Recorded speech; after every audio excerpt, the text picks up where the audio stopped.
ఈ వాక్యం వింటున్న ప్రియబిడ్డ, చుట్టూత ప్రజలకి నవ్వుతూ కనపడ్డావేమో, ప్రజలు నీ పెదాల మీద ఉన్న నవ్వును చూశారేమో, హృదయంలోకి తొంగి చూస్తున్నాడు.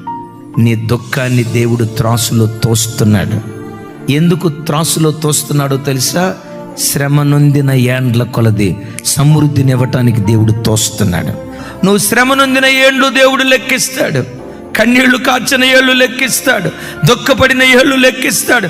నా బ్రతికేంటి ఎలా అయిపోయిందని రొమ్ము కొట్టుకుంటూ ఏడ్చిన దినాలు దేవుడు లెక్కిస్తాడు. నేల మీద నువ్వు కాచిన కన్నీటి చుక్కలు దేవుడు లెక్కిస్తాడు. మరి విశేషంగా ఎంత శ్రమను, ఎంత దుఃఖాన్ని అనుభవించావో నీ దుఃఖమంతా దేవుడు కొలుస్తాడు. నీ నిందను దేవుడు కొలుస్తాడు. ఎందుకో తెలుసా? నిందకు ప్రతిగా రెట్టింపు ఘనత ఇవ్వటానికి. రెట్టింపు ఘనత ఇవ్వాలంటే ముందు నువ్వు ఎంత నింద పొందావో దేవుడు కొలవాలి కదా.